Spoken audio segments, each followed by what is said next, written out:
Okay, so in this video, we are going to look at Green's theorem, but it's special case, okay? So the special case is when you have a region between two circles. So theoretically, Green's theorem in the way that I explained it cannot be used for this region because it does have a hole inside. It's a donut, okay? So it doesn't have the circle inside, is empty, right? And so the inside circle has radius of 2, the outside circle has radius of 6. So what they do is they do like a trick, okay? So what they do is they basically what they call do a cut. So they're gonna cut over here and then also gonna cut over here. And then each piece you can integrate over, right? Because each piece will work. There will be no hole anymore. And how are we going to traverse it? Well, you're going to traverse it. You need to traverse it counterclockwise. So you'll go like here, right? Along the curve C2, then C3, then over C4, and then again C1 to come back to this point, right? And so as you can see that the outside circle is traversed counterclockwise, but the inside actually is traversed clockwise. So when I say positive orientation, that has to happen. And then we're going to do the same thing with the green one, which is the bottom part, right? And so what happens with the bottom part? So imagine you start over here, then you're going to go along C8, then around the circle C5, then C6, and back to the same point along C7, right? So you can use Green's theorem for each part. But the problem is you're like double counting or something because you are using this twice, right? But because it's in opposite directions, it will just cancel out. The integral will cancel out. So anyway, to make the long story short, you can also extend the Green's theorem to a region that does have a hole, but the outside curve has to be oriented counterclockwise, but the inside actually has to be clockwise. So if that happens, you can use Green's theorem. Okay, so we're assuming we can use it. Okay, let's go ahead and use it. Okay, so my P is sine x minus y cubed divided by 3.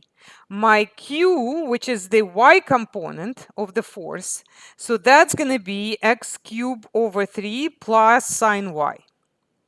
And you want to integrate q with respect to x minus p with respect to y. Well, what is q with respect to x? So that's just x cubed. That's 3x squared. So 3 and 3 will cancel, and that's just going to be x squared.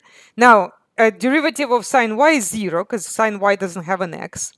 Then minus, okay, let's take the derivative of py. So here you have to be very, very careful not to miss a negative, because you might wind up with much more difficult integral to compute if you miss that negative. So derivative of sine x with respect to y is 0.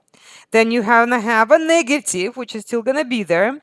And y cubed is 3y squared. So 3 and 3 cancels, and you get y squared. So notice how this is very important. This becomes x squared plus y squared. So we are going to integrate over this donut. The integral is going to be x squared plus y squared. Okay, dA over the donut. Now let's switch to polar coordinates, because of course over the donut we want to use polar coordinates. So first of all, hopefully everybody remembers that in polar coordinates x squared plus y squared is simplified to r squared. Also, hopefully you remember the pirate, and the pirate says R. So there is an extra term R that comes out of nowhere. It's called the Jacobian, okay? And you have to include it when you switch from rectangular coordinates to polar. Now, what about the limits of integration? So how do we set up the limits over this donut? So first, fix a theta, okay? So fix an angle theta with the x-axis, okay? And see how, now you have to be inside the donut, how does your r change? R is the distance from you to the origin. So you're going from this point over here and then to the circle, right? So from the inside circle, which has a radius of 2, to the outside circle, which has a radius of 6. So your radius, or r, goes from 2 to 6. Now theta, because it's the whole thing, right? Like you have to traverse it all the way around. That'll go from 0 to 2 pi. So that'll go 0 to 2 pi. Okay, now this integral is splittable. Now first, before we split it, let's just check. Make sure that I did not do anything wrong before I move on. So this is r cubed. Cubed. All right. So now integrating it is a piece of cake because we can split the integral into two single integrals. Oops, it's not 0, that's a 2 to 6 of r cubed. Okay, so the first integral is just 2 pi. Now this one is r to the fourth divided by 4, and we substitute 2, 6. So let's compute that real quick. So we got 6 to the power 4 over 4 minus 2 to the power 4 over 4. So that's 320. And then you multiply that by 2, so that's 640 pi.